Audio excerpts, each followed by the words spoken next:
আলহামদুলিল্লাহি রাব্বিল আলামিন ওয়াসসালাতু ওয়াসসালামু আলা আশরাফিল আমবিয়া ওয়াল মুরসালিন নবিয়িনা মুহাম্মদ ওয়া আলা আলিহি ওয়া সাহবিহি আজমাইন আম্মা বাদ ওয়া'বুদুল্লাহ ওয়া লা তুশরিকু বিহি শাইআ قال ابن كثير رحمه الله تعالى الخالق لهذه الاشياء هو المستحق للعباده মহান আল্লাহর সমস্ত প্রশংসা দরুদ ও সালাম নাযিল হোক প্রিয় নবী মুহাম্মদ সাল্লাল্লাহু আলাইহি ওয়াসাল্লামের উপর আল্লাহুম্মা সাল্লি আলাইহি আল্লাহুম্মা বারিক আলাইহি। আজকে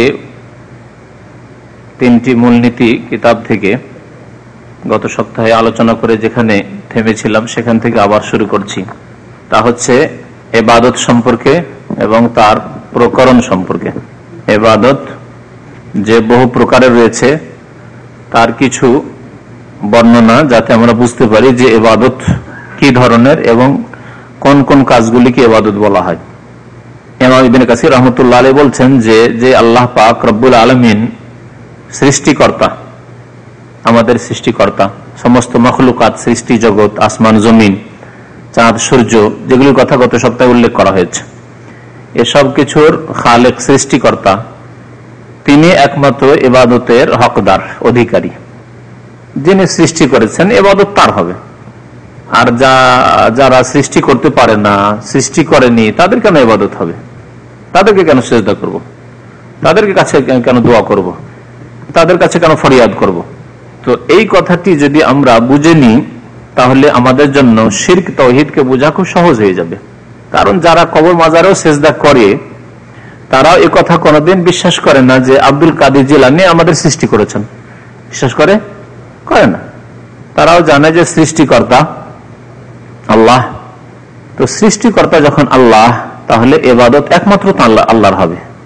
কিন্তু ইবাদত কাকে বলে তা ঠিকভাবে না বুঝার কারণে শিরকের অনুপ্রবেশ ঘটেছে এইরকম লোকদের মধ্যে, যারা নিজেকে মুসলমান বলে, আল্লাহকে স্রষ্টা বলে মানে, অথচ তারা শিরক করে থাকে। তাই লেখক এখানে ইবাদতের বেশ কিছু কিসম বা প্রকরণ বর্ণনা করেছেন, ধরন। বিভিন্ন রকমের ইবাদত শরীয়তে আল্লাহ পাক রব্বুল আলামিন প্রণয়ন করেছেন, আমাদেরকে দিয়েছেন। তার বেশ কিছু উল্লেখ করেছেন লেখক রহমতুল্লাহ আলাইহি। বলছেন ওয়া আনওয়াউল ইবাদা আল্লাতী আমারা আল্লাহু বিহা, ইবাদতের বহু প্রকরণ যার আল্লাহ পাক আমাদেরকে আদেশ করেছেন। যেসব ইবাদত বন্দেগীর আল্লাহ আদেশ করেছেন, বরং এই জন্য আল্লাহ আমাদেরকে সৃষ্টি করেছেন। ওমা খালাকতুল জিন্না ওয়াল ইনসা ইল্লা লিয়াবুদুন, শুধু আদেশই করেননি, বরং সৃষ্টি করার উদ্দেশ্য হচ্ছে মানুষকে এবং জিনকে, যে তারা কি করবে? আল্লাহর ইবাদত করবে। লিয়াবুদুন অর্থাৎ আমারই ইবাদত করবে। ওমা খালাকতুল জিন্না ওয়াল ইনসা, আমি জিন এবং মানুষকে সৃষ্টি করিনি, ইল্লা একমাত্র এই উদ্দেশ্যে সৃষ্টি করেছি যে লিয়াবুদুন, যেন তারা আমার ইবাদত বন্দেগী করে। তো যেসব ইবাদতের প্রকরণ রয়েছে তার প্রথম হচ্ছে দ্বীনের তিনটি স্তর। লেখক উল্লেখ করেছেন দ্বীনের তিনটি স্তর, মারাতিবুদ্দিন বলা হয়। দ্বীন অর্থাৎ ইসলাম, দ্বীনকে আমরা ইসলাম বলি বা ইসলামকে দ্বীন বলি। দ্বীন মানে আল্লাহ যা নাযিল করেছেন জীবন বিধান রূপে, তাই দ্বীন। ইন্না দ্বীন ইনদাল্লাহিল ইসলাম, আল্লাহ পাক কোরআনুল কারীম বলছেন যে আল্লাহর একমাত্র দ্বীন, মনোনীত দ্বীন হচ্ছে ইসলাম, যা আল্লাহ আমাদের জন্য নাযিল করেছেন। সেই দিন ছাড়া আর অন্য কোন দিন আল্লাহ কবুল করবেন না। ওয়া মান ইয়াবতাগি গায়রাল ইসলামে দীনান, যে ব্যক্তি ইসলাম ছাড়া অন্য কোন দিন সন্ধান করবে বা অন্য কোন জীবন বিধান অবলম্বন করবে, অন্য কোন পথে চলবে, ফালা ইউকবালা মিনহু, আল্লাহ কখনো তা কবুল করবেন না। তাহলে এই দিন ছাড়া অন্য কোন দিন আল্লাহ কবুল করবেন না। ইহুদিবাদ আল্লাহ কবুল করবেন না, খ্রিস্টবাদ আল্লাহ কবুল করবেন না, হিন্দুইজম আল্লাহ কবুল করবেন না, বৌদ্ধ মত আল্লাহ কবুল করবেন না, শিখবাদ আল্লাহ কবুল করবেন না, পৌত্তলিকতা আল্লাহ কবুল করবেন না, মাজার পূজা আল্লাহ কবুল করবেন না। একমাত্র দিন ইসলাম যে আল্লাহ নাযিল করেছেন তাই কবুল করবেন আল্লাহ পাক রব্বুল আলামিন। তো যেসব ইবাদতের প্রকরণ আল্লাহ আদেশ করেছেন তার প্রথম উল্লেখ করেছেন লেখক দ্বীনের তিনটি স্তর। এখানে এই কথাটি মনে রাখবেন যে দ্বীনের তিনটি স্তর রয়েছে, অর্থাৎ দ্বীন ইসলাম যাকে আমরা বলছি তার তিনটি স্তর আছে। তাহলে প্রত্যেক মুসলিম এক স্তরের নয়। এখানে আমরা সবাই মুসলিম আলহামদুলিল্লাহ, কিন্তু সবাইকে একই স্তরের মুমিন মুসলিম না, ইমানের পার্থক্য আছে। এখানে শুধু কেন, সাহাবায়ে কেরামগণ রাদিয়াল্লাহু তাআলা আনহুম আজমাইন 1,24,000 সাহাবায়ে, সবার ইমান কি সমান? সবার ইমান সমান নয়। আজকালকার জামানায় না হয় মুসলমানদের মধ্যে অনেক আছে যারা ফরজ ওয়াজিবই আদায় করে না, নামাজি ঠিকভাবে আদায় করে না। সাহাবায়ে কেরামের জামানায় সবাই নামাজি, সবাই দিনদার, কারণ দিনে যে ত্রুটি ছিল এরকম নয়, কিন্তু তারপরেও দিনে ত্রুটি না থাকা সত্ত্বেও দিনের বিভিন্ন স্তরে তারা ছিলেন, এক স্তরের লোক সবাই ছিলেন না। একথা কখনোই বলতে পারেন না যে আবু বকর, ওমর, ওসমান, আলীর যেমন ঈমান তেমন এমন এক সাহাবী, যে সাহাবীর নাম হয়তো আপনি কখনো শোনেননি। আচ্ছা, না এরকম অনেক সাহাবী আছেন শোনেননি হয়তো। সবার ঈমান কি সমান? না, কখনো সমান নাই। তো দিনের তিনটি স্তর রয়েছে, যেই স্তরের কথা নবী করিম সাল্লাল্লাহু আলাইহি সাল্লাম একটি খুব প্রসিদ্ধ হাদিসে উল্লেখ করেছেন। সেই হাদিসের নামই হচ্ছে হাদিসে জিবরিল, অর্থাৎ জিবরাইল আলাইহিস সালামের প্রশ্নের উত্তরে যে হাদিস নবী করিম সাল্লাল্লাহু আলাইহি সাল্লাম উল্লেখ করেছিলেন, সেই হাদিস, ওই হাদিসটি হাদিসে জিবরাইল নামে জানা, সবাই জানে, বা মুহাদ্দিসিন কেরামরা তারা হাদিসে জিবরাইল বলে আখ্যায়িত করেছেন হাদিসটিকে। জিবরাইল আলাইহিস সালাম যে হাদিস বর্ণনা করেছেন তা না, কিন্তু জিবরাইল আলাইহিস সালাম প্রশ্ন করেছেন নবী সাল্লাল্লাহু আলাইহি সাল্লামকে কয়েকটি, আর তার একটি প্রশ্ন ছিল ইসলাম সম্পর্কে, আর একটি ছিল ঈমান সম্পর্কে, আর একটি ইহসান সম্পর্কে, আর একটি ছিল কিয়ামতের লক্ষণ, কিয়ামত কখন হবে এই সম্পর্কে, আর একটি ছিল কিয়ামতের লক্ষণ সম্পর্কে। এই পাঁচটি প্রশ্ন ছিল।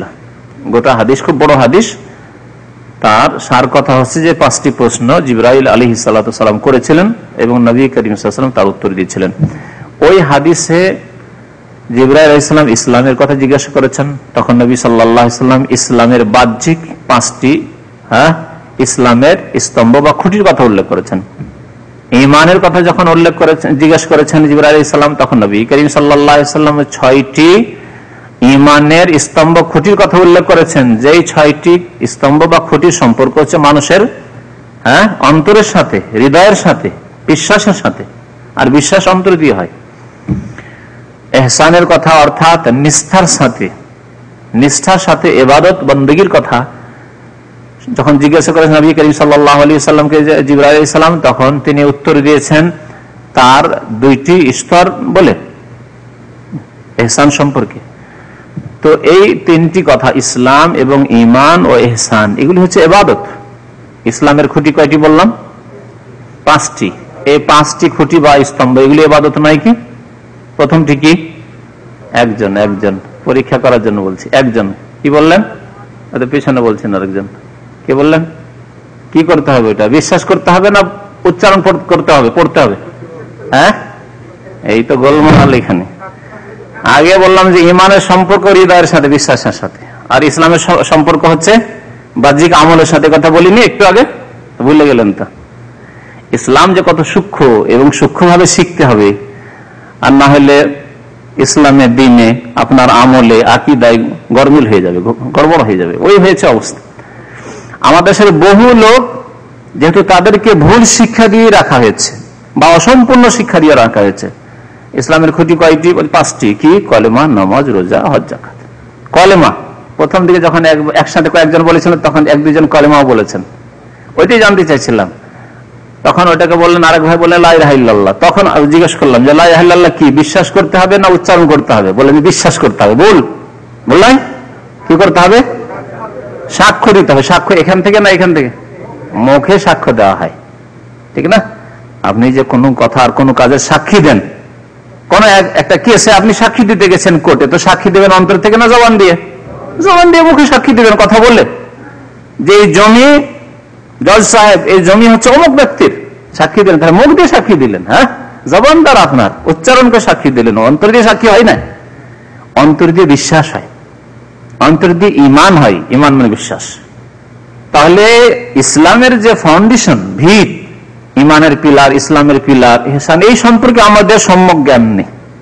যতটুকু জ্ঞান ফরজ, সেই জ্ঞান নেই। তাহলে শিক্ষা যে কত জরুরি চিন্তা করুন। এই শিক্ষাই ইসলামিক সেন্টারে দেওয়া হয়, জি, কোরআন এবং হাদিসের আলোকে, যা সঠিকভাবে শিখেননি দেশে। শিখার যেখানে ক্ষেত্র রয়েছে সেখানে গেলেও সঠিকভাবে শেখানো হয়নি, ওই করে শেখানো হয় কলমা, নামাজ, রোজা, হজ, যাকাত। আল্লাহ বলছেন 3 নম্বরে যাকাত, আপনাকে শেখায় 5 নম্বরে, ঠিক না? তারপরে আল্লাহ এইভাবে বলেননি, কলমা, নামাজ, রোজা, হজ, যাকাত করে বলেননি। বলেছেন শাহাদাতু আল্লাহ ইলাহা ইল্লাল্লাহ, কলেমা লা ইলাহা ইল্লাল্লাহ মুহাম্মাদুর রাসূলুল্লাহর শাহাদাত দান করা, সাক্ষ্য প্রদান করা হতো জবান দিয়ে। পূর্ণাঙ্গ কথা শিখিয়েছেন আল্লাহ এবং তার রাসূল। আপনি অসম্পূর্ণ শিখেছেন কলেমা, ঠিক না? তারপরে নবী সাল্লাল্লাহু আলাইহি ওয়াসাল্লাম শিখেছেন ইকামিস সালাহ বা তুকিমুস সালাহ, নামাজ কায়েম করবে, প্রতিষ্ঠা করবে, আর আপনি বলছেন নামাজ। বাস, অসম্পূর্ণ আপনার কথা। আর নবী শিখিয়েছেন সম্পূর্ণ। তারপরে আপনি বলছেন রোজা, না, রোজা পালন করা। আপনি বলছেন শুধু জাকাত, জাকাত কি করা? নবী সাল্লাল্লাহু আলাইহি ওয়াসাল্লাম কি বলেছেন? ওয়া ইতাইজ জাকাত, জাকাত প্রদান করা, দেওয়া, এই কথা বলেছেন নবী সাল্লাল্লাহু আলাইহি ওয়াসাল্লাম। আপনার কথা অসম্পূর্ণ। হ্যাঁ, আপনার তাহলে ইসলামের খুঁটি সম্পর্কে যে ধারণা, সে অসম্পূর্ণ ধারণা। জাকাত প্রদান করা বলেছেন। ওয়াল হজ, হজ সম্পর্কে কি বলেছেন? বাইতুল্লাহর হজ আদায় করা। তো এইভাবে শিখতে হবে এবং বলতে হবে। তো ইসলামের সম্পর্ক কিসের সাথে বললাম? হ্যাঁ, বাহ্যিক আমলের সাথে। আর ঈমানের সম্পর্ক হচ্ছে হৃদয়ের সাথে, ভিতরের সাথে। এই জন্য পাশাপাশি যখন ঈমান ইসলাম পাশাপাশি দুটো বলবো, তখন দুটো ভিন্ন ভিন্ন অর্থ বহন করবে। আর যখন কোন একটি বলবো, যেমন একটা লোক বলছে এই লোকটি মুমিন, তাহলে মুসলিম নয় কি? অবশ্যই মুসলিম, কারণ যে মুমিন হবে সে অবশ্যই মুসলিম হবে। কোন এক সময় বললাম যে লোকটি মাশাআল্লাহ মুসলিম, তার মানে শুধু তার মধ্যে ইসলাম আছে, ঈমান নেই, বিশ্বাস নেই? অবশ্যই আছে। কিন্তু যখন দুটো শব্দকে পাশাপাশি বলবো, তখন দুটোর ভিন্ন ভিন্ন অর্থ। আর সেই ব্যক্তি সত্যিকার মুসলিম মুমিন যার মধ্যে দুটোই আছে, ইসলামের 5টি খুঁটিও আছে আর ঈমানের 6টি স্তম্ভ আছে। জি, এগুলি হচ্ছে ইবাদত। দেখেন, কলেমার শাহাদাত দান করা, নামাজ কায়েম করা, যাকাত প্রদান করা, রোজা রাখা, তারপরে হজ আদায় করা, এগুলি হচ্ছে সব ইবাদত। তাহলে ইবাদতের এগুলি প্রকার হলো না, হলো না প্রকার? তাই বলছেন লেখক মিসলুল ইসলাম, যেমন ইসলাম হচ্ছে ইবাদত। ইবাদতের একটি প্রকার হচ্ছে ইসলাম, আর সেই ইসলামের 5টি খুঁটি আছে।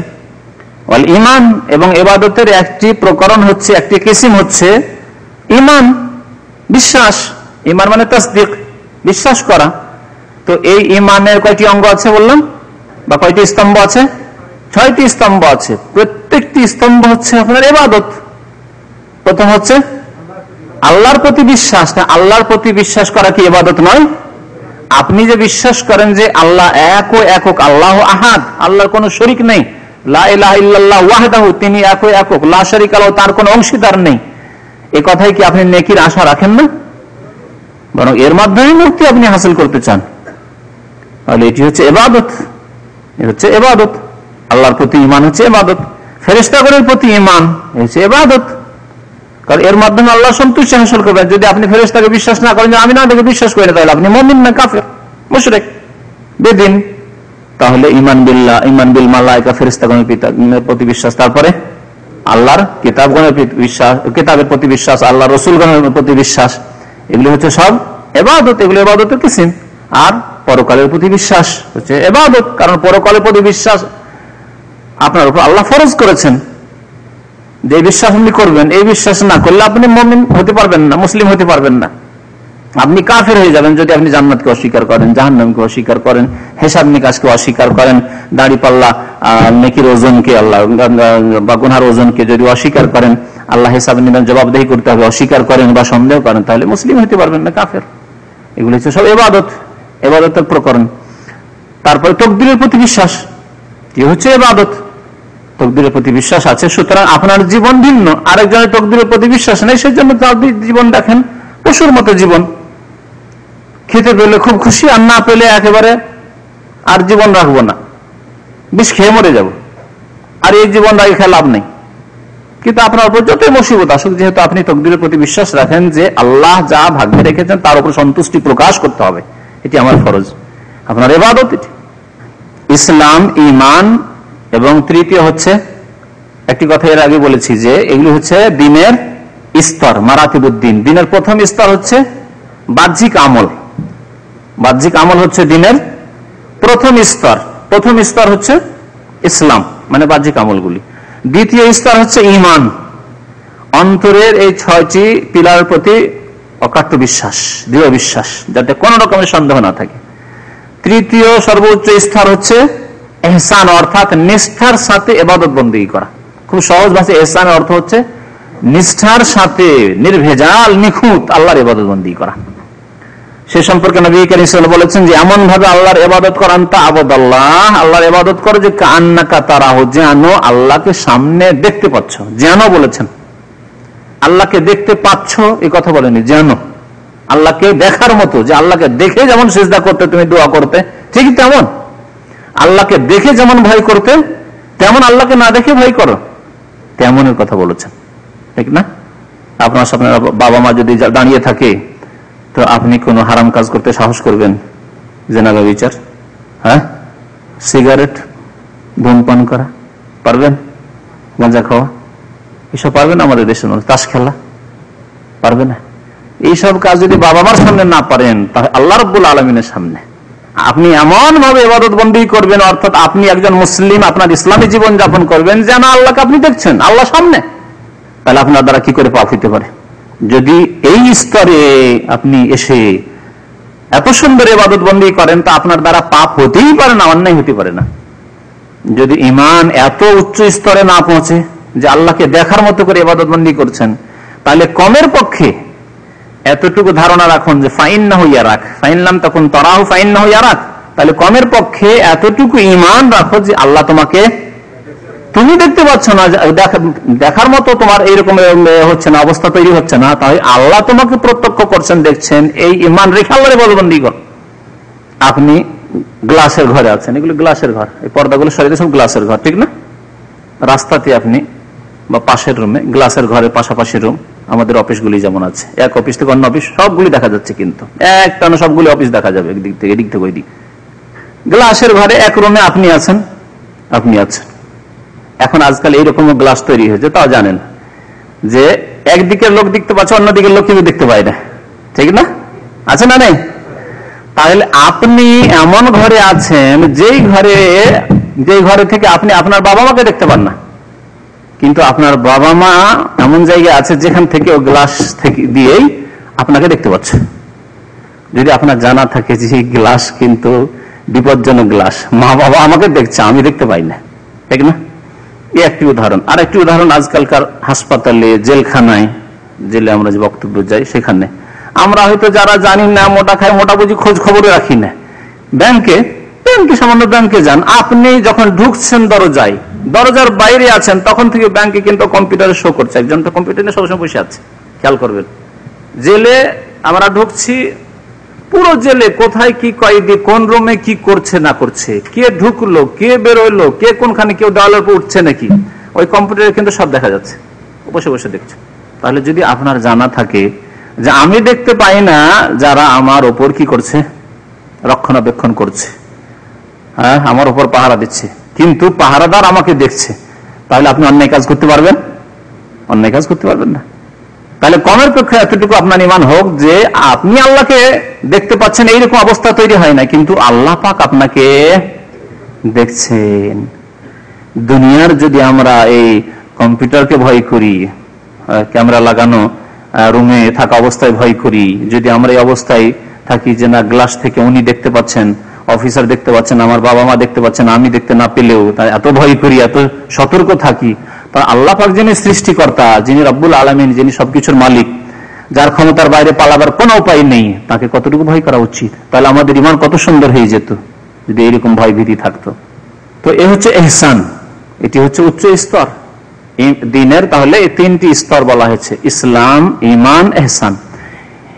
এগুলি বোঝার জন্য আর একটি উদাহরণ দিয়ে, একটা নতুন মুসলমানের, নিউ মুসলিম, আজকে কলেমা পড়লো, কলেমা পড়ে নিল, নামাজের সময় হলো, আসর নামাজ পড়তে আমাদের সাথে চলে গেল, মাগরিব পড়লো, এশা পড়লো, ফজর পড়লো, তাকে মুসলমান বলবেন না? বলবেন না? মুসলমান।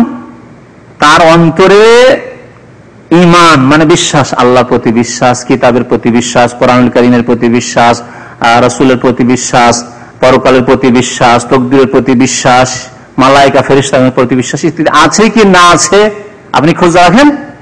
খোঁজ রাখেন না। আজকে মুসলমান হয়েছে, ওর ভিতরে খবর কি করে জানবেন আপনি? কথাবার্তা বললে হয়তো কোনো সময় প্রকাশ পেতে পারে, তারপর কথাবার্তা বলে অনেক সময় প্রকাশ পায় না, লুকিয়ে রাখে, বলে না যে আপনি মুসলমান, জানলে অসুবিধা আছে। তার হয়তো মুসলিম সমাজে বাস করে, সে মুসলমান হয়েছে স্বার্থের জন্য প্রকাশই করবে না, ভিতরে হয়তো মুনাফিকি ঢুকা আছে, কিন্তু যতক্ষণ প্রকাশ না করছে তাকে মুসলিম বলবেন না? বলবেন না? বাহ্যিক সে মুসলিম।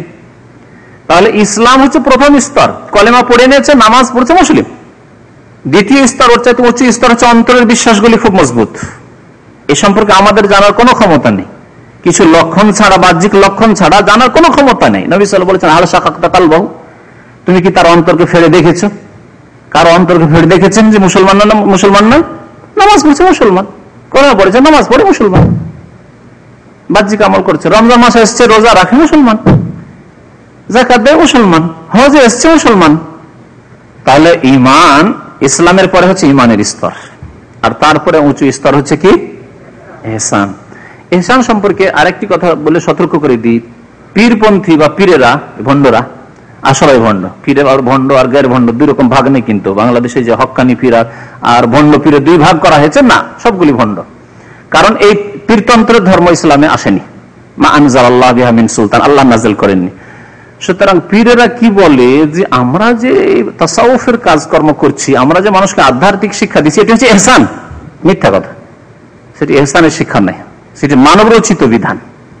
সুফিবাদ যেটা তাসাউফ, পীর মুরিদের যে শিক্ষা, সে জিকির হোক আর তরিকত হোক আর কিছু কোর্স হোক, আপনাকে করার জন্য বলছে, আপনার মুরিদ পীর আর আপনি মুরিদ হিসেবে করছেন, তো এই সবগুলি হচ্ছে, আর তাদের বিভিন্ন স্তর, ফানা, সময় চলে যাচ্ছে, আলোচনা করতে চাইছি, সে কথাগুলি আসবে। ফানাফিল্লাহ, প্রথম হচ্ছে ফানাফি শেখ, তারপরে ফানাফির রাসূল, তারপর ফানাফিল্লাহ, তিনটে স্তর।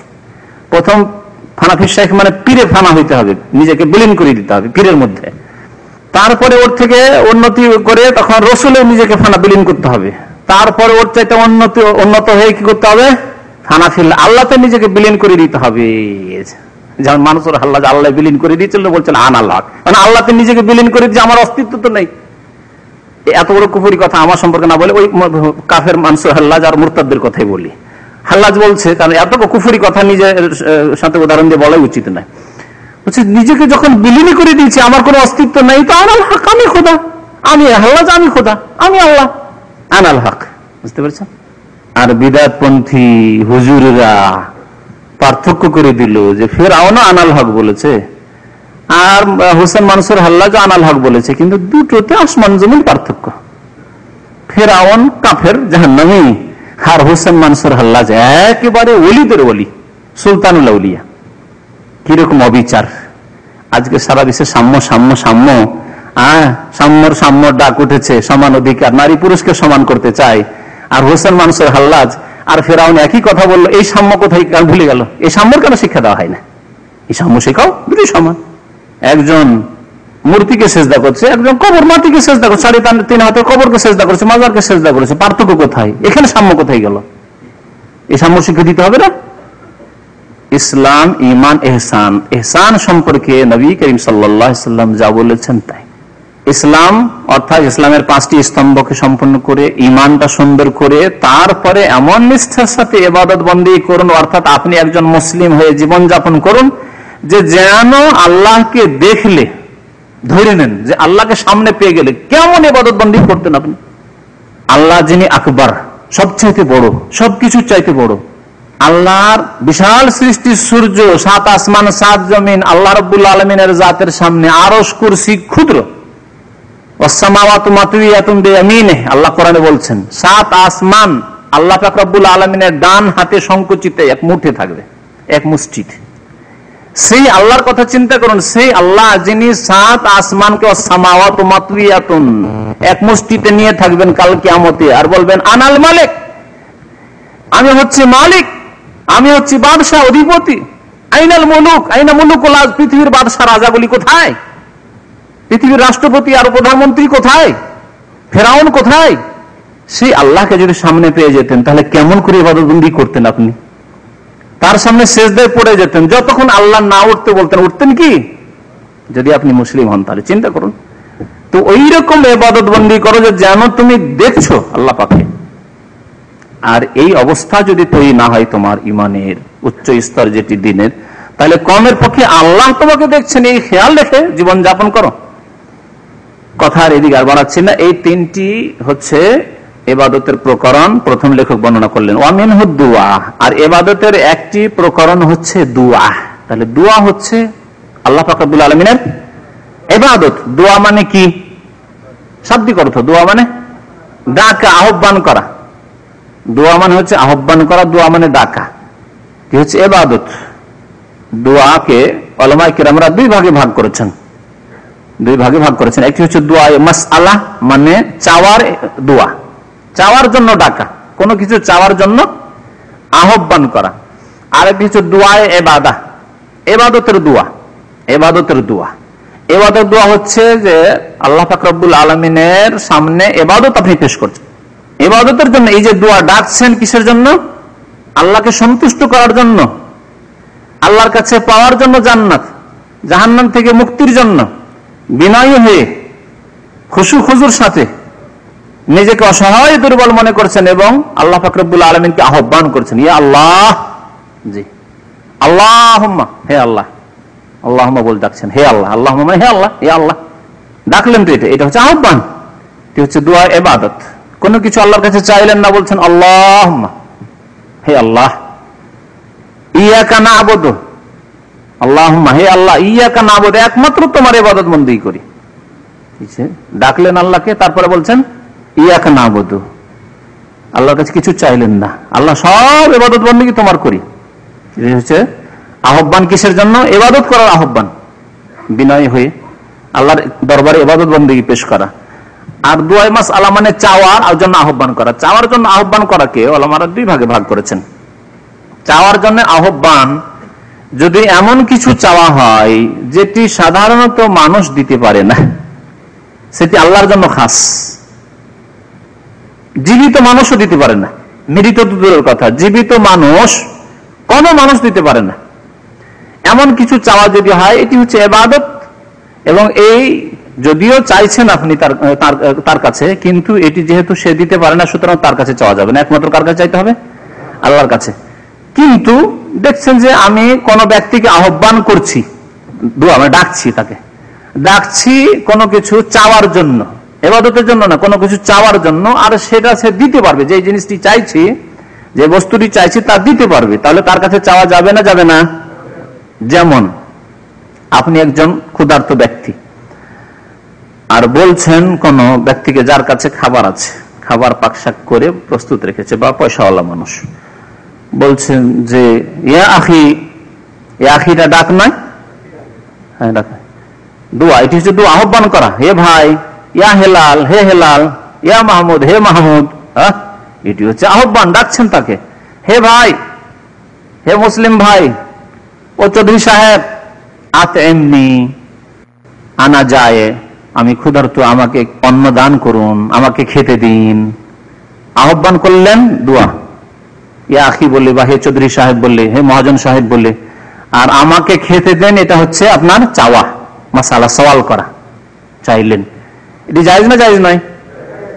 হে মহাজন সাহেব, আমাকে 1000 টাকা ধার দিন। এই যে 1000 টাকা ধার দিন, বা 1000 টাকা আমাকে সাহায্য করুন, 1000 টাকা দিয়ে আমার ঘর পড়ে গেছে, ঘরটা তৈরি করে দেন। ওই লোক ঘর তৈরি করে দিতে পারবে না? পারবে না? পারবে। জীবিত মানুষ একটা ঘর তৈরি করে দিতে পারবে। হে ভাই, আমার বোঝাটা মাথায় উঠিয়ে দেন, চাইলেন তার কাছে, দিতে পারবে? যদি আপনার বোঝা এরকম হয় যে হয়তো 50-60 কিলো, 70 কিলো, 80 কিলোর বোঝা আছে, আর আপনি একদিকে ধরবেন আর একদিকে ধরে সে উঠিয়ে দিতে পারবে, তাহলে এই আহ্বান মানুষের কাছে জায়েজ। কিন্তু যদি কোন ব্যক্তিকে বলেন যে হে ভাই, বা হে হুজুরে কিবলা, হে পীরে কিবলা, আমাকে ওহদ পাহাড়টা মাথায় উঠিয়ে দেন, জায়েজ হবে? আমার গরু হারিয়ে গেছে, গরুটা এনে দেন। আমার মোবাইল হারিয়ে গেছে, একটু মোবাইলটা আমার ঘরে পৌঁছিয়ে দেন, চলবে? শিরক। কারণ এই এমন কাজ, যে কাজটি মানুষের ক্ষমতার বাইরে। এটি একমাত্র কার ক্ষমতায় আছে? আল্লাহ পাকের ক্ষমতায় আছে। আল্লাহ, আমার দামি মোবাইলটা হারিয়ে গেছে, আল্লাহ তুমি ফিরিয়ে দাও, আর না হলে আমাকে ওর বিকল্প ভালো উত্তম প্রতিদান দাও। আল্লাহর কাছে চান আপনি, মানুষের কাছে চাইতে পারেন না, শিরক হয়ে যাবে। দোয়া হচ্ছে ইবাদত, দোয়া হচ্ছে ইবাদত। প্রত্যেকটা দলিল আসছে। ইবাদতের প্রকারগুলো সংক্ষেপে বলি। ওয়াল খৌফ, ভয়, ভয় ভীতি হচ্ছে ইবাদত। ভয় ভীতি হচ্ছে ইবাদত। কিন্তু ভয় কয়েক প্রকারের রয়েছে। একটা হচ্ছে প্রাকৃতিক ভয়। প্রাকৃতিক ভয় ইবাদত নয়, প্রাকৃতিক ভয় ইবাদত নয়, যেটিকে আরবি ভাষা বলে খৌফ তাবিঈ। আপনি একজন মানুষ হিসাবে মানুষের মধ্যে ভয় আছে, শত্রু বলে ভয় আছে, চোর ডাকাত বলে ভয় আছে, হ্যাঁ, সাপ বিচ্ছু বলে ভয় আছে, আগুন বলে ভয় আছে, ডুবে যাওয়ার ভয় আছে, সাঁতার জানেন না, পানিতে নামবেন। আমি কাউকে ভয় করি না, আমি লোহিত সাগরকে ভয় করি না, আমি আরব উপসাগরকে ভয় করি না, আর সাঁতার জানেন না, দিলেন ঝাঁপ একবার কর্নিশে গিয়ে দেবেন। যারা সাঁতার জানেন না তাকে পেছন দিকে ধরে দিলাম করিয়েন, কেমন কাঁপে সে, তাহলে ভয় তো আছে। পানি বলে ভয়, সাঁতার যায় না, যদি বাই চান্স আমাকে ধাক্কা দিয়ে পড়ে যায় তো মুশকিল। পানিকে তো ভয় করেন আপনি, আগুনকে তো ভয় করেন, তো এই ভয় কি শিরক হয়ে যাবে নাকি? না, এটি প্রাকৃতিক ভয়।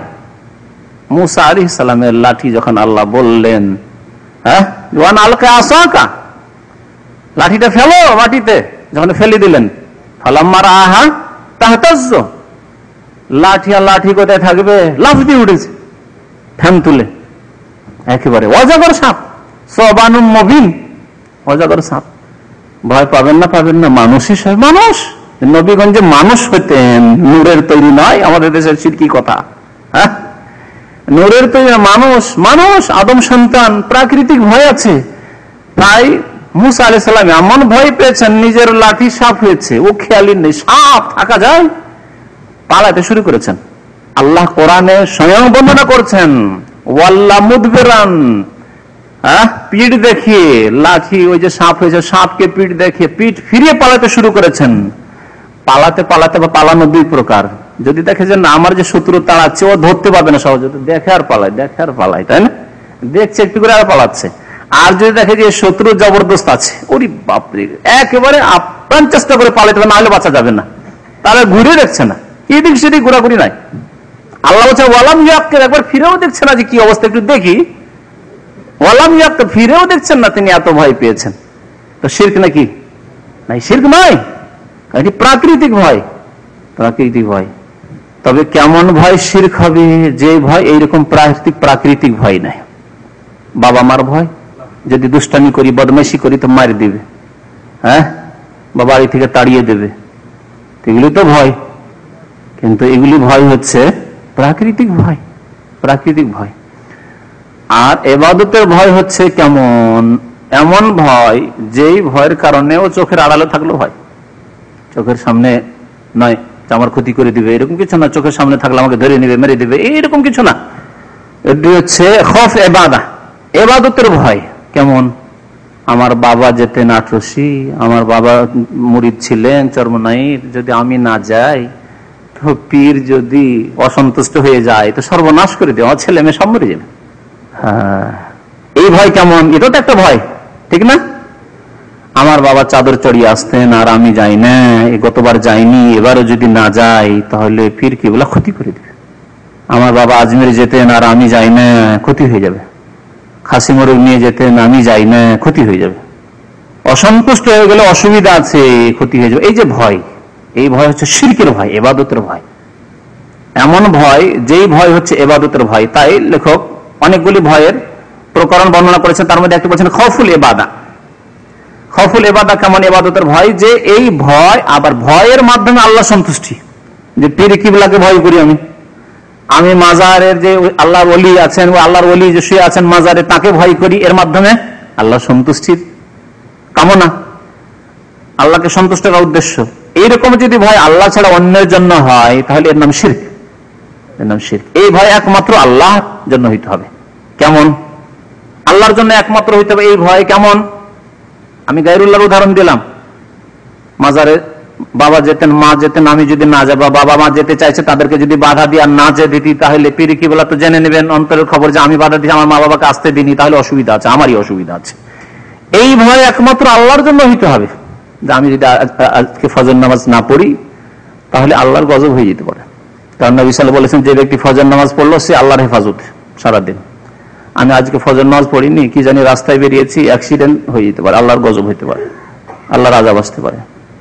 বা আমি কোন মেয়ের সাথে অবৈধ সম্পর্ক রাখছি, যদি আমি এরকম অবৈধ সম্পর্ক রাখি তা আল্লাহর গজব আসে। আমার বোন অন্য কোনো পুরুষের সাথে সম্পর্ক রাখা শুরু করবে, আমার স্ত্রীকে ছেড়ে এসছি, আমার স্ত্রী আরেকজনের সাথে তখন নাজায়েজ সম্পর্ক রাখবে আমার এই পাপের কারণে।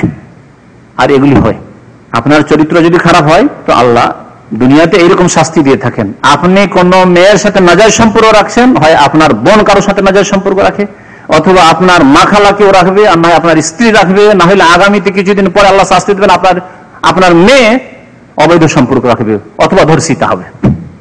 এরকম বহু ঘটনা সামনে ঘটেছে।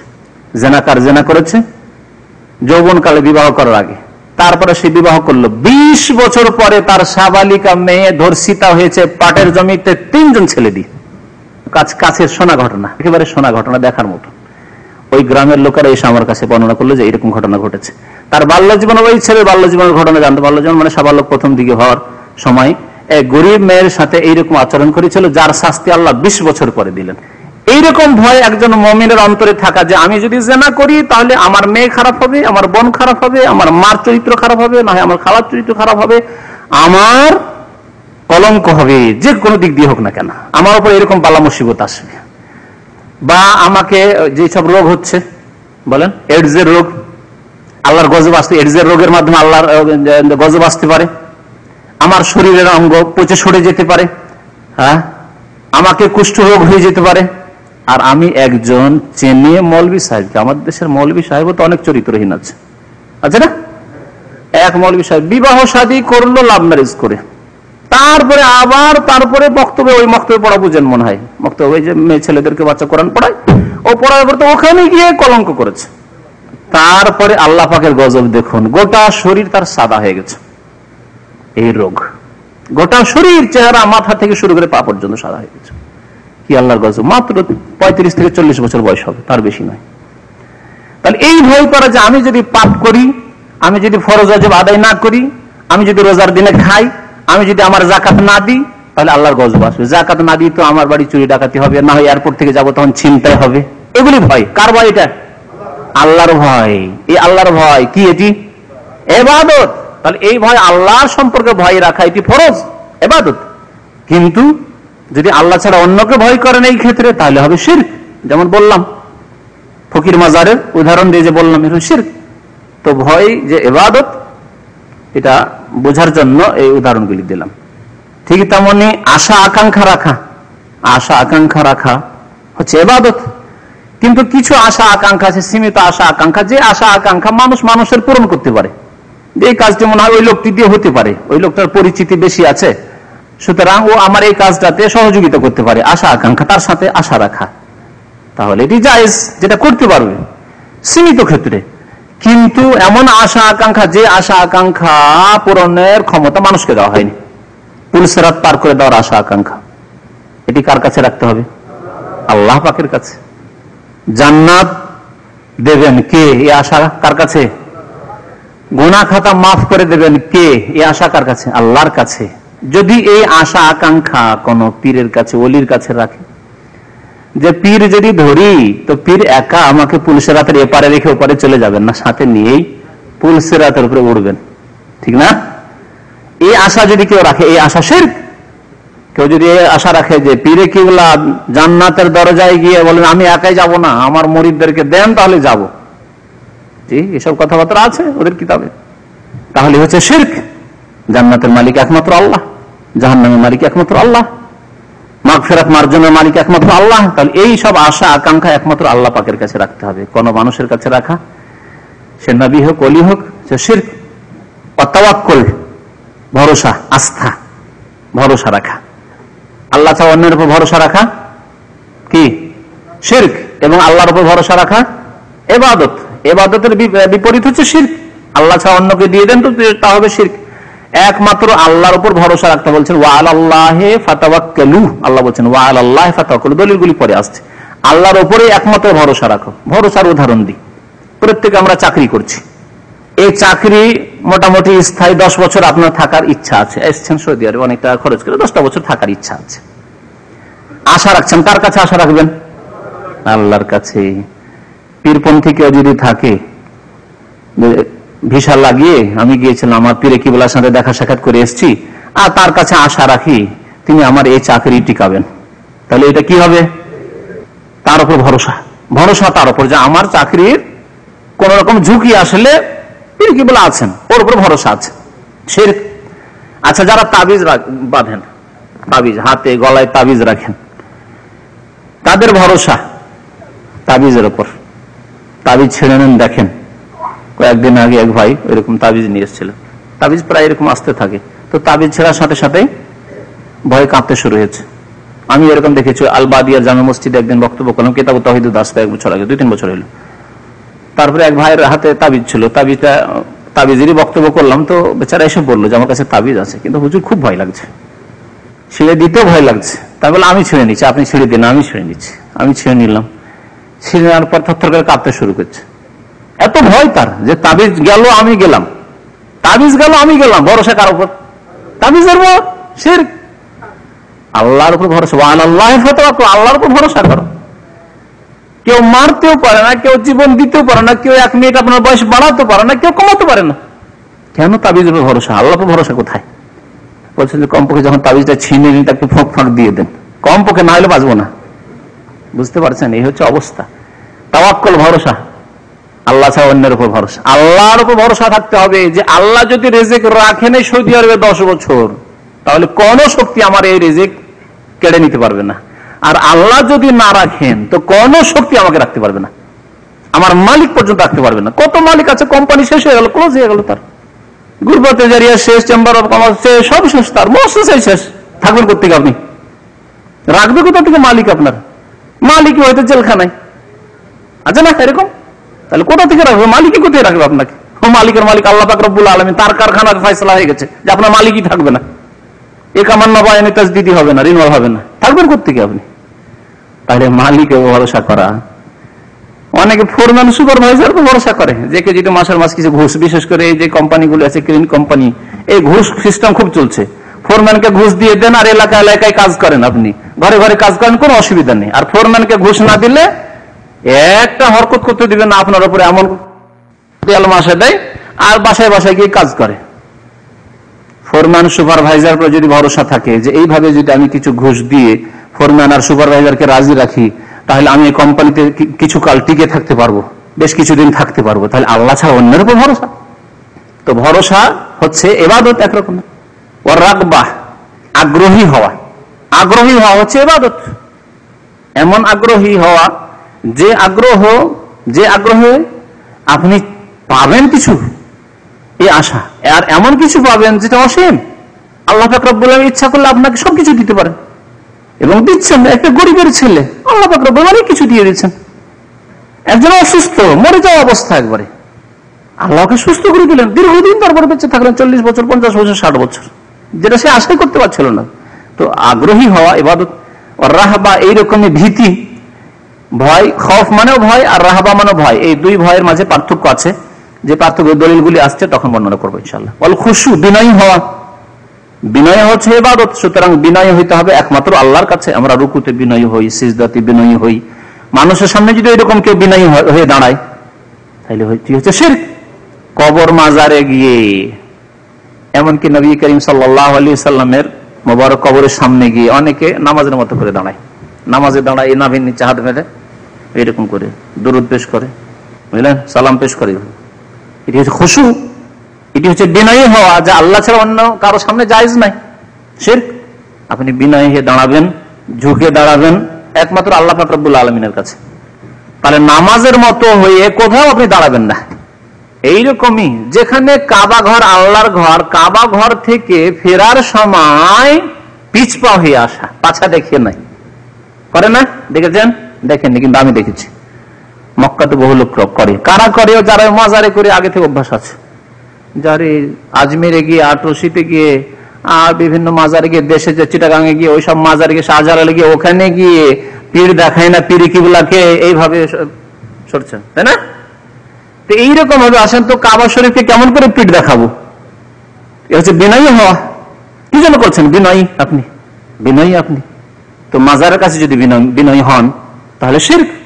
কাবার সামনে বিনয় হচ্ছেন আল্লাহর জন্য যদি হন, তবুও যেহেতু এটি বিদআত, যেন শিরক না হলে এটি বিদআত। নবী করিম সাল্লাল্লাহু আলাইহি সাল্লাম কাবার কাছে এসেছেন, তওয়াফ করেছেন, কিন্তু যেভাবে মানুষ যায় সেইভাবে গিয়েছেন, সাহাবায়ে ওইভাবেই গিয়েছেন, ওখান থেকে বিদায় হয়ে। এমন নয় যে কাবার দিকে তাকাচ্ছেন আর সরছেন, কাবার দিকে তাকাচ্ছেন আর সরছেন, এরকম করেননি। সুতরাং এটি আপনার বিদআত। যদি আল্লাহ পাক রব্বুল আলামিনের ঘর মনে করে করেন তবু জায়েজ নয়, বিদআত হবে। এইরকমই আল খাশিয়া, খাশিয়া মানে ভয় ভীতি, কিন্তু তিনটি ভয়ের আরবি তিনটি আছে, খৌফ মানে ভয়, আর খাসিয়া মানে ভয়, আর রাহবা মানে ভয়। এই তিনটি ভয়ের পার্থক্য ইনশাআল্লাহ তাআলা বয়ান করব। ওয়াল ইনাবা, এবং ধাবিত হওয়া। আল্লাহ বলেছেন ওয়ানিবু ইলা রাব্বিকুম, আয়াত দলিলগুলি আসছে আল্লাহর দিকে তোমরা ধাবিত হও। এমন ধাবিত হও আল্লাহর দিকে যে আপনি সবকিছু তার কাছে পেতে পারেন, তিনি সবকিছু দিতে পারেন এবং সমস্ত গুনাহ আল্লাহ মাফ করে দিতে পারেন, আল্লাহ আমাকে সন্তুষ্ট হয়ে যেতে পারেন, আল্লাহ সন্তুষ্ট হয়ে গেলে আমি কামিয়াব। এরকম ধাবিত হওয়া, আল্লাহর দিকে ধাবিত হইতে হবে। অন্য কারোর দিকে যদি ধাবিত হন, ধাবিত হইতে বলা, পীরের কিতাবে বলা হয়েছে যে পীরের দিকে ধাবিত হও, পীরের দিকে দৌড় দাও, পীরের দিকে ধাবিত হও, তাহলে আল্লাহকে পাবে। হ্যাঁ, এটি শিরক। তাহলে ইনাবাত হচ্ছে ইবাদত, সুতরাং একমাত্র আল্লাহর দিকে ধাবিত হইতে হবে। ওয়াল ইস্তিআনা, সাহায্য কামনা করা, সাহায্য কামনা করা ইবাদত। সুতরাং সাহায্য কামনা করতে হবে একমাত্র আল্লাহর কাছে। তবে আগে যে দোয়ার ক্ষেত্রে বলেছি, যে সব সাহায্য মানুষ করতে পারে, এতটুকু সাহায্য করতে পারবে, তাহলে সেটুকু চাইতে পারেন। সামনে একজন হাইয়ুন হাবির, দেখেন এগুলো জিনিস বিস্তারিত বর্ণনা করি তো এক একটা কথাতে অনেক সময় থেকে যেতে হবে, যেন সংক্ষেপে বলছি। একজন জীবিত মানুষ আর আপনার সামনে হাজির রয়েছে, আর সে আপনাকে এমন অ্যামাউন্ট চাইছেন বা এমন কিছু চাইছেন, যেটা সাহায্য চাইছেন, আপনার সাহায্য করতে পারবে। ভাই আপনি আমাকে 2000 রিয়াল দিয়ে একটু সাহায্য করুন তো, 2000 রিয়াল সে লোকটি দিতে পারবে, এবং সে জীবিত আপনার সামনে এবং হাজির। কয়টি শর্ত লাগালাম? এক হচ্ছে জীবিত, এক হচ্ছে সামনে উপস্থিত, আর তৃতীয় হচ্ছে সে দিতে সক্ষম, তার মানে আয়ত্তে আছে, দিতে পারবে এরকম। তাহলে জায়েজ না জায়েজ নয়? জায়েজ। তাহলে এই তিনটি শর্তের যদি ব্যতিক্রম হয় কোনো একটিতে, তাহলে জায়েজ হবে। হ্যাঁ, যেমন প্রথম শর্ত লাগিয়েছিলাম জীবিত, যদি কেউ মৃত হয় কবরে, আল্লাহর ওলি হাজির, কবরের সামনে কিন্তু হাজির হয়েছেন আপনি, দূর থেকে না। বাংলাদেশে পীরের কবর আছে আর এই সৌদি আরব থেকে চাইছেন তা না, চলে গেছেন একবারে মাজারে, গিয়ে বলছেন যে হে পীরে কি বললা, আপনার কাছে বড় আশা নিয়ে এসেছি, আপনি আমার বালা মুসিবত একটু দূর করে দেন, আমার 10,000 রিয়ালের প্রয়োজন হয়েছে, একটু দিন, আমি খিদা পেয়েছি, একটু খেতে দেন। যেমন জমা মসজিদে যে ভাইরা ছেলে শুনেলাম, ইয়া রাসূলুল্লাহ আপনার মেহমান হয়েছি, আজকে আপনার কাছেই খাবো, আপনি কি খাওয়াবেন চিন্তা করুন, আপনি খাওয়ান। ইন্তেকাল করেছেন এক ব্যক্তি, সামনে হাজির হয়ে যদি এরকম দরখাস্ত করেন, জায়েজ না শিরক? হ্যাঁ, তাহলে হাই না হয় যদি মাইয়াত হয় আর হাজির সামনে গিয়ে বলেন তবু শিরক। দ্বিতীয় শর্ত কি বললাম? হাজির হইতে হবে, তাই না? হয়তো জীবিত কিন্তু হাজির নাই, জীবিত কিন্তু হাজির নয়। আজকাল মেলা পীর এরকম জীবিত আছে, পীরদের কাছে বেশি চাই, সেজন্য তাদেরই উদাহরণ দিই। অন্যদের উদাহরণ দিয়ে তো বলেন আমরা তো চাই না, হুজুর আপনার কাছে চাই নাকি? চাই না তো। তো যেই হুজুর মুশরিকদের কাছে চান তাদের কথা বলি। জীবিত পীর আছে, মৃতের উদাহরণ দিলাম, আর আপনি হাজির না হয়ে গায়ে দূর থেকে, আর পীর না হয়ে যদি পীরেই না দিতে পারে জীবিত পীর, তো অন্যরা কি করে দিবে? আপনি এখানে মুসিবতে পড়েছেন, আপনাকে চোর ডাকাত ছিনতাইকারী মারধরি করে ছিনতাই করছে, আর আপনার বাবা মা বাড়িতে আছে 5000 কিলোমিটার দূরে বা 10 কিলোমিটার 1 কিলোমিটার দূরে হোক, আপনার আওয়াজ শুনতে পায় না, আপনি যদি মা বাবা বলে চিৎকার করেন, উদ্ধার করো বাবা, মরলাম মরলাম গেলাম, সাহায্য করতে পারবে? আর এইরকম ডাকা জায়েজ হবে? শিরক। যদি আপনি এই ইতিকাদ বিশ্বাস নিয়ে ডাকেন যে বাবা মা শুনতে পাবে, তাহলে শিরক। বাবা মা সম্পর্কে এরকম ধারণা রাখে না, কিন্তু পীর সম্পর্কে ঠিক এইরকম ধারণা রাখে যে আমার জীবিত পীর, আমি যেহেতু মুরিদ হয়ে এসেছি সৌদি আরবে, আমার পীরকে যদি ডাকি, তাহলে পীর কি করবেন? সাহায্যের জন্য পাঠিয়ে দেবেন, কাউকে পাঠিয়ে দেবেন, সাহায্য করবেন। তাহলে শিরক হবে না হবে না? শিরক হবে। তৃতীয় শর্ত কি বলেছিলাম? যে তার শক্তি সামর্থ্য হইতে হবে, জীবিত আর গায়েব না, চোখের আড়ালে না, সামনে আছে কিন্তু ক্ষমতায় নেই, সাহায্য করতে পারবে? আপনি নদীতে ডুবছেন, সাঁতার জানেন না, আরেকজন লোক নদীর কিনারা দাঁড়িয়ে আছে, সেও সাঁতার জানে না, আপনি ডুবছেন, পানি খুব বেশি, এমন নয় যে পানি কম আছে, এতটা পানি আছে, আপনাকে উঠিয়ে কোন রকম ধরে নিয়ে আসতে পারবে। আপনাকে উদ্ধার, ওই পানি থেকে উদ্ধার করতে হলে তাকেও সাঁতার জানতে হবে, যে সামনে আছে সেও সাঁতার জানে না, তাহলে আপনার সাহায্য করতে পারবে? পারবে না। যদি ডাকেন আপনি যে ভাই রে মরলাম রে, একটু সাহায্য কর, একটু সাহায্য কর, মরলাম আমি, আর সাঁতার জানি না, মরলাম, এই তুই একটু সাহায্য কর, এরকম যদি চান আপনি তার কাছে সাহায্য, তাহলে আপনাকে লোকে কি বলবে? অথচ আপনার জানা আছে ও সাঁতার জানে না, তো পাগল বলবে যে কার কাছে সাহায্য চাইছো, তোমার মতো সেও সাঁতার জানে না, ও যদি যায় সেও ডুববে, ঠিক না? ওই রকমই ধন সম্পদ চাওয়ার ক্ষেত্রে, আর কিছু চাওয়ার ক্ষেত্রে, যদি জীবিত আছে, সামনে মওজুদ আছে, ওই ব্যক্তি যার কাছে আপনি সাহায্য চাইছেন কিন্তু তার ক্ষমতায় নেই, এমন কিছু যদি চান, তাহলে সেটি শিরক হবে। আল্লাহ পাক রব্বুল নবী করিম সাল্লাল্লাহু আলাইহি ওয়াসাল্লাম বলেছেন, হে নবী মুহাম্মদ, তুমি যদি চাও তো তোমার জন্য ওহদকে আমি যাহাব করে দিচ্ছি, সোনা করে দিচ্ছি। আর কত ধন সম্পদ তোমার লাগে? ওহদ পাহাড় যদি সোনা করে দেওয়া হয়তো নবী করিম সাল্লাল্লাহু আলাইহি ওয়াসাল্লামের, আর নবীকে ইখতিয়ার দেওয়া হয়েছিল, এই স্বাধীনতা দেওয়া হয়েছিল যে তুমি চাইলে করে দিই, তাহলে পৃথিবীতে এত ধনবান ব্যক্তি কেউ হয়নি আর হবেও না যে একটা পাহাড়ের সমান সোনা তার কাছে আছে। আছে কেউ পৃথিবীতে? না হয়েছে, না হবে। নবী করিম সাল্লাল্লাহু আলাইহি ওয়াসাল্লাম বলছেন যে আল্লাহ, আমি চাই না। যদি আপনি কোন ওলির কাছে চান বা নবীর কাছে চান যে ইয়া রাসূলুল্লাহ, আল্লাহ করে দিতে চাইছেন নবীকে, ইয়া রাসূলুল্লাহ আপনি নেন ওহদ পাহাড়ের সোনা, আপনার ব্যাপার অন্যরকম ছিল, আমার কিন্তু দরকার, ইয়া রাসূলুল্লাহ নেগাহে কারাম ফরমাইয়ে একটু দয়া করুন, ওহদ পাহাড়কে আমার জন্য সোনা করে দেন ইয়া রাসূলুল্লাহ। তাহলে কি হবে? শিরক। কারণ এই ক্ষমতা নবী সাল্লাল্লাহু আলাইহি ওয়াসাল্লামের নেই, এই ক্ষমতা নেই। এই জন্য হুসাইন রাদিয়াল্লাহু তাআলা আনহু যখন কারবালায় শহীদ হয়েছিলেন, একবারও ডাকেন যে ইয়া রাসূলুল্লাহ আপনি করছেন কি, এত ভালোবেসেছেন, আমার শরীরের মনে হয় মুখমণ্ডল মাথা থেকে শুরু করে আপনার এই মুখমণ্ডল কোন জায়গায় নেই যেখানে আপনি চুমন দেননি, আর আমি এখানে শহীদ হচ্ছি, মজলুম নির্যাতিত, জুলম আমার হচ্ছে, ইয়া রাসূলুল্লাহ আপনি কি করছেন, না না একটু সাহায্য করেন বলেছিলেন। তাহলে বোঝা গেল যে শিরক কুফরি, সেই জন্যই কথা কখনো বলেননি তিনি। ওমর রাদিয়াল্লাহু আনহু আল্লাহ নবীর কবর পাশে, কত দূরে মেহরাব ছিল, সামনেই শহীদ হচ্ছে না, আল্লাহ নবী সাহায্য করতে পেরেছেন? যদি তিনি আলেমুল গায়ব জানতেন তাহলে জানতেন যে আজকে ফজরে তাকে শহীদ করবে এই শয়তান অগ্নিপূজক মজুস এসে, সুতরাং তাকে বাঁচিনি, উদ্ধার করেনি। স্বপ্ন দেখিয়ে দিতেন ওমর আজকে ফজরে আসিও না, না হলে তোমার বিপদ আছে, স্বপ্ন দেখিয়ে দিতেন আলেমুল গায়ব বলে। না গায়ব তিনি জানেন, আর না তিনি সাহায্য করতে পারলেন, আর না ওমর রাদিয়াল্লাহু তাআলা আনহু সাহায্য চান, ইয়া রাসূলুল্লাহ মদদ করুন, এই জালেম আমাকে আজকে খুন করে দিল, খুন করতে আসছে, সাহায্য করুন। সাথে সাথে সেকেন্ডের মধ্যে সাহায্য করতেন যদি ক্ষমতা থাকতো। তাহলে সাহাবায়ে কেরামদের যুগে এরকম হয়নি, তাবেঈনদের যুগে এরকম হয়নি, কারো সাহায্য নবী করিম সাল্লাল্লাহু আলাইহি ওয়াসাল্লাম করতে পারেননি। তাহলে আল্লাহ ছাড়া অন্যের কাছে এমন সাহায্য চাওয়া যার ক্ষমতা নেই, সে জীবিত হোক বা মৃত হোক, মৃত তো ক্ষমতা নেই, জীবিত যদি ক্ষমতা না থাকে তার কাছে এরকম সাহায্য চাওয়া শিরক। ইস্তেগাসা, এরকম ফরিয়াদ, ইস্তেআজা, ইস্তেআনার পরে সাহায্য কামনার পরে হচ্ছে ইস্তেআজা, অর্থাৎ আশ্রয় কামনা করা, শরণ নেওয়া, আশ্রয় চাওয়া, কারো আশ্রয় নেওয়া।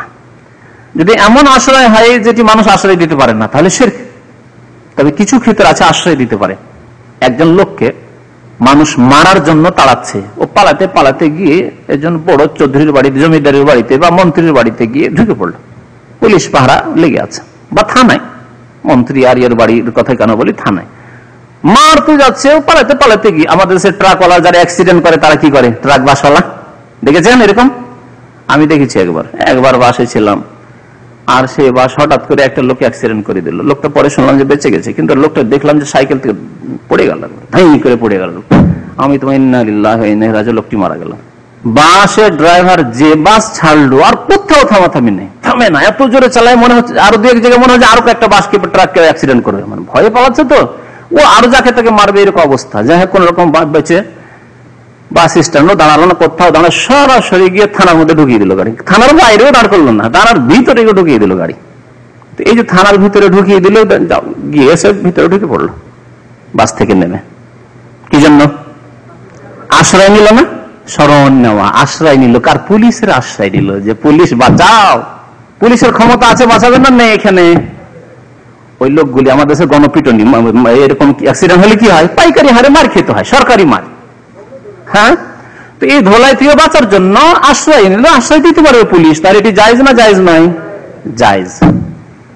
কিন্তু যদি এটা না করে দেখছে রোডের পাশে একটা মাজার আছে, আর গাড়ি নিয়ে গিয়ে মাজারে দিল ঢুকিয়ে, আর মাজার খালি পড়ে আছে, বলছে পীরকে বলো, পীর বাবা আপনার কাছে নিয়ে চলে এসেছি বাস, বাস বাঁচান, বাস ভাঙচুর করবে জনসাধারণ, বাঁচান আর আমাকে বাঁচান।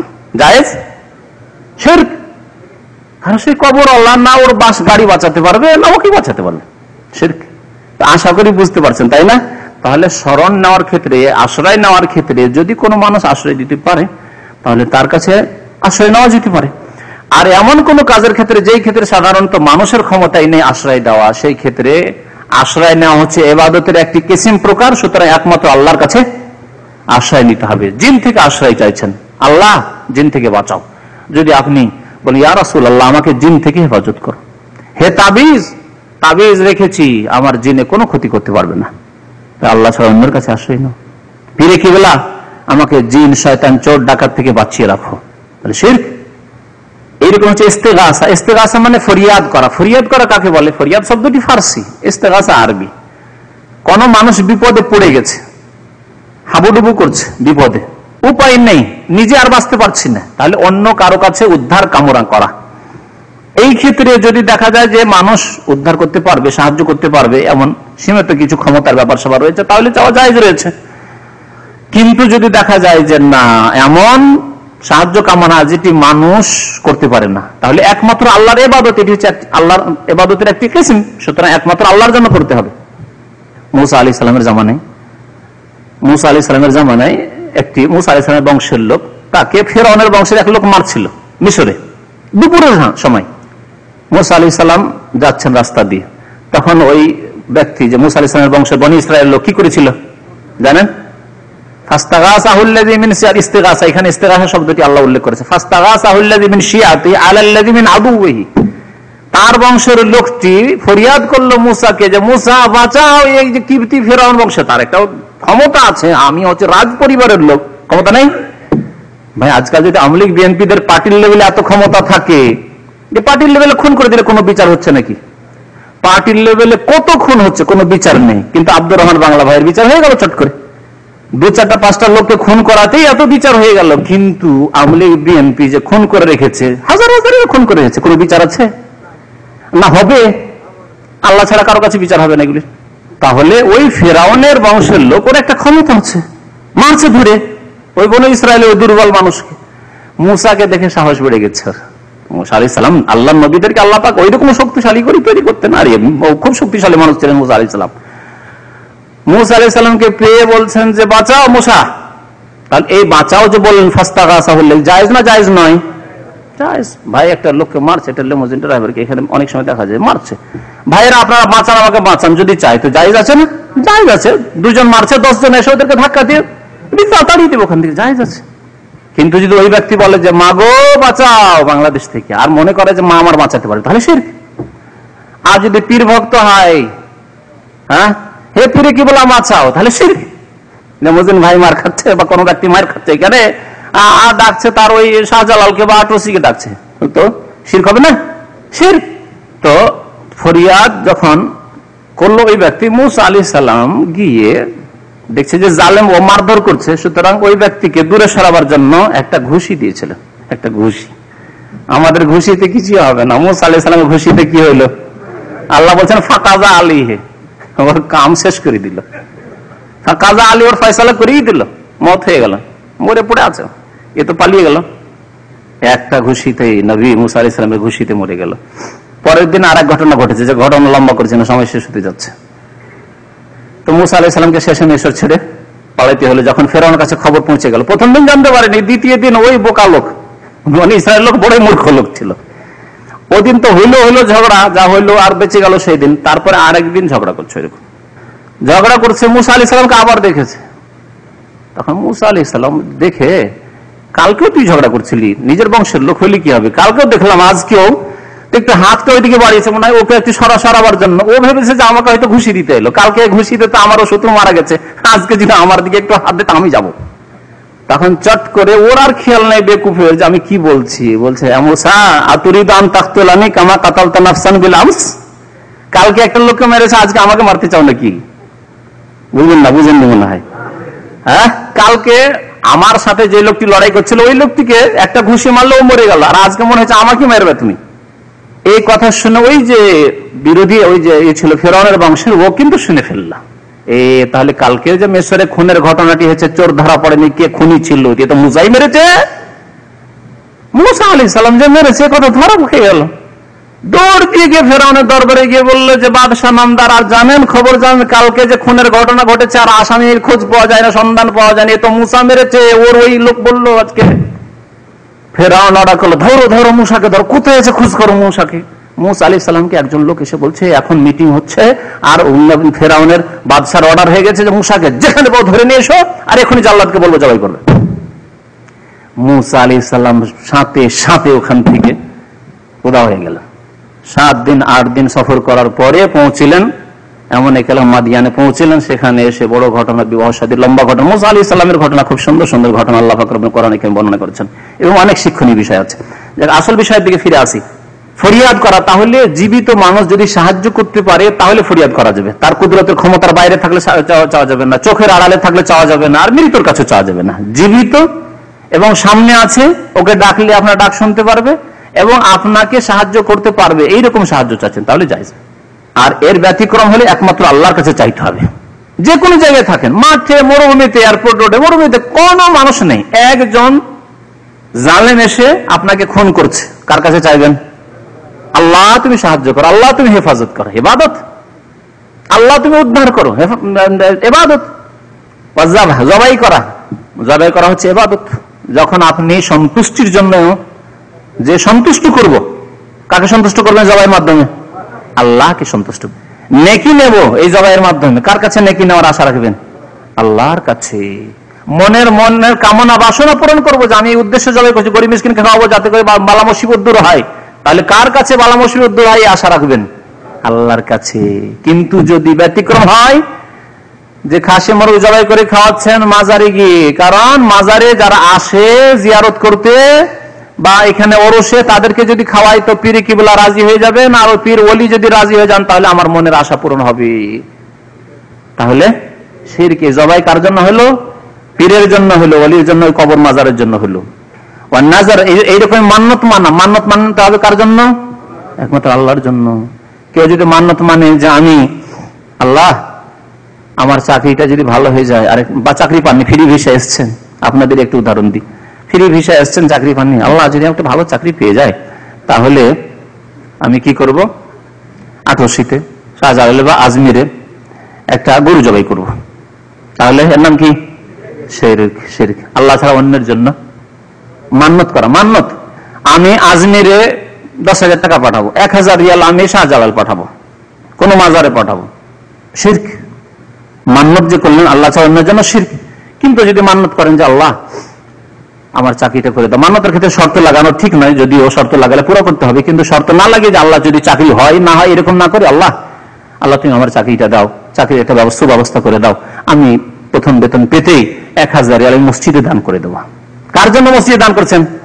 আল্লাহর সন্তুষ্টির জন্য। মাদ্রাসায় দান করে দেবো, আমি 10 কপি কোরআন বা তাফসীর কিনে দেবো, একটা ইসলামিক লাইব্রেরি করে দেবো, সব আল্লাহর জন্য করছেন, সুতরাং এটি ইবাদত। তাহলে মান্নত মানা হচ্ছে। এছাড়াও বহু ইবাদতের প্রকরণ রয়েছে, লেখক প্রায় 17টি ইবাদতের প্রকরণ বর্ণনা করে ওয়াগায়রা যালিকা মানে ইত্যাদি ইত্যাদি করে দিয়েছে। ইত্যাদির মধ্যে একটা জিকির। জিকির আজকার কি? ইবাদত, জবানের ইবাদত। যদি কেউ আল্লাহ ছাড়া অন্যের জিকির করে, অন্যের জিকির, অন্যের ফিকির করে, পীরের ধ্যান, তাসাউরে শেখ, একটি পীরতন্ত্র সুফিবাদে একটি এতেকাদ আছে, বিশ্বাস আছে যে পীরতন্ত্রে যদি আপনাকে পাকা মুরিদ, ভালো মুরিদ হয়, তাই কামেল মুরিদ পীরের, তাহলে কি করতে হবে? তাসাউরে শেখ করতে হবে, পীরের ধ্যান। মানে যেখানে থাকুন, নামাজে থাকুন, রোজায় থাকুন, হজে থাকুন, রাস্তায় থাকুন, কাজে থাকুন, ব্যবসায় থাকুন, দোকানে থাকুন, চাকরিতে থাকুন, ডিউটিতে থাকুন, সবসময় পীরের ধ্যান, পীরের কথা সবসময় কলবে বসিয়ে রাখতে হবে, পীরের ধ্যান, জিকির। তারপরে আমি ওই একটি ঘটনা গত সপ্তাহের একটি আলোচনায় মনে বলেছিলাম কোন একটি অনুষ্ঠানে, যে মদিনায় এক লোক এসে রিয়াজুল জান্নাতে বসে জিকির করেছে, ইয়া রাসূলুল্লাহ, ইয়া রাসূলুল্লাহ, ইয়া রাসূলুল্লাহ। জিকির কার জিকির? রাসূলের জিকির করছে। জিকির বললাম ইবাদত, তাহলে আল্লাহ ছাড়া অন্যের কারো জিকির চলবে? হিন্দুদের জিকির হচ্ছে হরে রাম হরে কৃষ্ণ, হরে রাম হরে কৃষ্ণ, হরে রাম হরে কৃষ্ণ, এটা হচ্ছে হিন্দুদের জিকির। শিরক, তারা মুশরিক। তাহলে কেউ যদি বলে ইয়া গাউসুল আজম, গাউসুল আজম মাদার, ইয়া গাউসুল আজম, তাহলে এটা জিকির নয়, শিরক। ইয়া গরিব নওয়াজ, হে গরিবের দাতা, ইয়া গরিব নওয়াজ, ইয়া গরিব নওয়াজ, শিরক। ইন্ডিয়া, বাংলাদেশে নারাই তকবীর বলে, শুনেছেন না? নারাই তকবীর শুনেছেন না? ওয়াজ মাহফিল করে না? নারাই তকবীর বলে না, তখন বলে আল্লাহু আকবার। আর আরেকটা নারা আজকাল ধ্বনি শুরু হয়েছে, হ্যাঁ, কবর পূজারীদের মধ্যে, বেরেলভিদের মধ্যে, নারায়ে রিসালাত। তখন বলবে ইয়া রাসূলুল্লাহ। ঠিক জানেন, এই যে দেখেন আমাদের ভাই জানেন, নারায়ে রিসালাত, শুধু নারায়ে তাকবীর না, নারায়ে রিসালাত। তখন সবাই শ্রোতারা আপনারা কি বলেন? ইয়া রাসূলুল্লাহ। এই যে জিকির, রাসূলের জিকির, শিরক, শিরক। তাহলে আল্লাহ ছাড়া যে অন্যের জিকির আমাদের সমাজে হচ্ছে, তার উদাহরণ দেওয়ার জন্য বললাম এটি। তো এইরকম বহু ইবাদত বন্দেগী রয়েছে যেগুলি আল্লাহর জন্য একমাত্র খাস করতে হবে। আল্লাহ যেন আমাদেরকে তৌফিক দান করে। বলছেন আল্লাতি আমার আল্লাহ বিহা কুল্লাহা লিল্লাহি তাআলা, আল্লাহ আদেশ করেছেন এই সমস্ত হইতে হবে একমাত্র আল্লাহ পাকের জন্য। আল্লাহ যেন আমাদেরকে তৌফিক দান করেন। আল্লাহ আমাদের গুনাহ খাতা যেন মাফ করেন, নেক আমলের তৌফিক দান করেন, গুনাহ খাতা মাফ করেন, ভালো কথা, হক কথা, সত্য কথা বুঝে এবং তার বাস্তবায়নের আমলের তৌফিক যেন দান করেন। আমিন। সাল্লাল্লাহু আলা নবিয়িনা মুহাম্মদ ওয়া আলা আলিহি ওয়া সাহবিহি আজমাইন।